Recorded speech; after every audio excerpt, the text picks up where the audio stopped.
Behind the facade of such heartwarming TikToks lies a narrative of blackmail, betrayal, and a wild chase that will leave you speechless.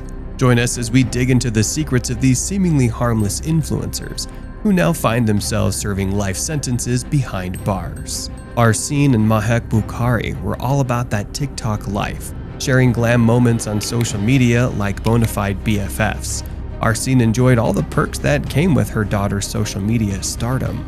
Back in the 2020 COVID era, 20-year-old Mahek Bukhari turned her TikTok dream in life into reality. Going by the handle Maybe Vlogs, she racked up around 130 to 150,000 followers within just 2 years. She expanded her glitzy lifestyle to YouTube and Instagram as well. Mahek Bukhari's family shifted from Pakistan to England when she was just a baby. From 2007, the family was residing in Stoke-on-Trent. I'm back, guys. We are currently in the Blue Mosque. I'm here with my mum. Hi. Mum, how beautiful is the mosque? Beautiful, amazing. So nice. Like, words can't describe how beautiful it is.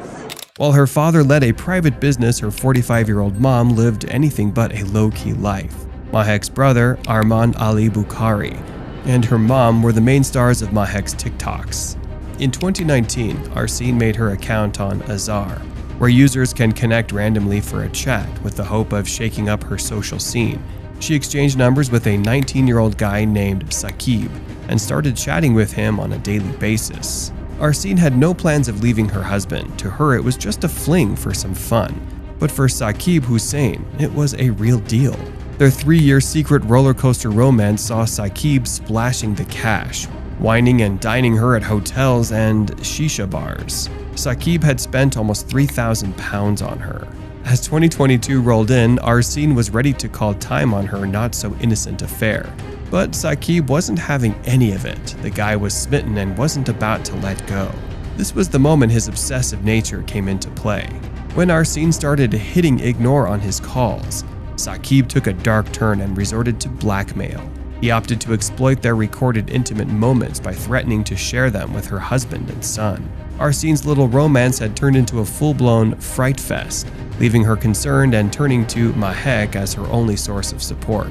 Mahek was all set to hit back at her mom's ex-lover for putting her through all of this. In a later retrieved WhatsApp message, Mahek had messaged Arsene, which read, "I'll soon get him jumped by guys and he won't know what day it is." To put an end to his blackmail, they hatched a plot to entice Saqib with a monetary deal. Initially, an agreement was made by Arsene Bukhari to pay Saqib Hussein around £3,000 to shut his mouth. But they soon realized there was no guarantee he'd actually delete the pictures. Money was the least of Arsene's worries. Her sole focus was to erase those pictures at any cost. This is when Mahek's friend Rakan helped him set up a deadly plan. The plan was to ask Saqib to meet them and take the money he had spent on Arsene. Rakan thought it was best to gather as many people as possible, as they planned a surprise attack on Saqib.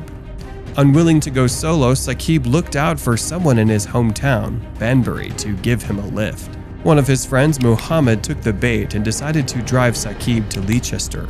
Little did his friend know that he had made the biggest mistake of his life by saying yes to Saqib. It was later revealed by the detective that his friend was oblivious to the situation and was simply caught in the wrong place at the wrong time.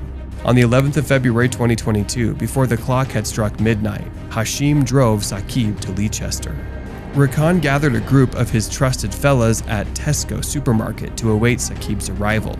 The group members who became accomplices in this double murder case were Rakan's best friend, Rais's cousin Amir, and his close friends Sanaf, Natasha, and Patel. See how the two cars in the parking lot were waiting for Saqib like vultures.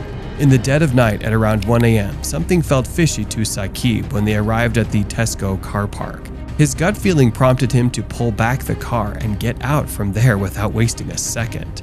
As their car made a hasty exit, they noticed two suspicious cars tailing them on the road. A blue Seat Leon led the charge, with Rais at the wheel, closely followed by Rakan's Audi TT. Mahek and Arsene were present in the car with Rakan. While getting chased by these two cars, Saqib's phone lit up with a call from Mahek. The exact conversation was not revealed, but according to the detective inspector, Parrish, it was quite a heated one.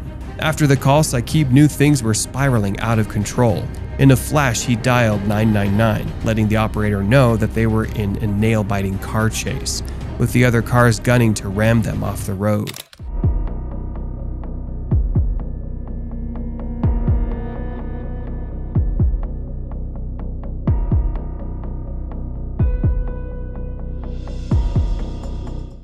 For a solid 5 minutes, Saqib stayed on the line with the operator. With Hashim looking clueless and Saqib's nerves on edge, they decided to continue the dual carriageway, crossing through the red signal in the hope that this would stop Mahek and Arsene from chasing them. The 999 call fell silent in the final 30 seconds, only to be pierced by a desperate last plea for help, and then a blood-curdling scream. At around 1:30, Hashim's car was seen burning into ashes on the side of the A46 road. The police and firefighters swooped in on the scene within 10 minutes to discover 2 burnt bodies in the car. After brutally murdering them, the 2 cars went back to Leicester, with Mahek taking the wheel to lay low. They stopped their cars at a dead end in Sutton Place. The CCTV recorded all the group's movements in the area during the chilly night. The officers later realized that they were trying to create a cover story. After dropping everyone off, Natasha stopped at a petrol station on her way home, where she was arrested and taken into custody. The group had no clue that Saqib's distress call had set the detectives on their tail. Finding their cars was a piece of cake for the number plate recognition cameras. Then the next day, Mahek and Arsene found police at their doorstep, having a chat with the Bukhari men. Mahek opened her phone to a flood of Rais's missed calls. He knew about Natasha's arrest. Mahek texted her mom to straight up deny everything. Upon police inquiry, Mahek told them that she and her mother were in Nottingham for some social media events. Me and May went. No, yeah, we were out. Where was that? So we stayed here, and then we went straight to Nottingham. Right. Okay. In the Audi. Yes. But their house of cards came tumbling down as the evidence pointed straight at them, leading to their arrest and a one-way trip to the police station. Later in court, Arsene's husband stated that he was unaware of the affair, but he did notice a comment from a user named Saqib about it. But he dismissed it as fake, giving it no attention. Of the dual carriageway where the metal bits are, basically. And I didn't see the car after that. I didn't hear a bang. Apparently there was mentioned there was a tree. I didn't see no tree. I didn't see anything. I've gone straight on. I looked at my mom and I said, Mom, what? I was just in shock. She goes, maybe there's a slip road. Mahek stuck with her lie and broke down in crocodile tears when police interrogated her for Saqib's call to 999. She straight up accused him of lying and manipulating the events. It was an easy open and shut case for the police. All accomplices of Mahek and Arsene were charged with murder. One of them was Muhammad Patel, who got his charges cleared since he was the only one to reveal how the run chase murder was planned out in the car. The victim's family had to wait for 18 months for the jury's verdict. On the 4th of August 2023, at the Leicester Crown Court, Mahek and Arsene were sentenced to life for 2 murders. The drivers found themselves in the same boat, while Natasha, Sanaf, and Amr convicted of manslaughter. Although Saqib's actions were condemnable, Arsene and Mahek should have involved the police rather than taking matters into their own hands. Their actions didn't just cost Saqib his life, but 21-year-old Hashim, who had nothing to do with any of it, got caught in the crossfire and lost his life too. So, do you think going after Saqib's car was a spur-of-the-moment decision, or was it really a botched murder plan to begin with? Share your thoughts in the comments below, and we'll see you next time.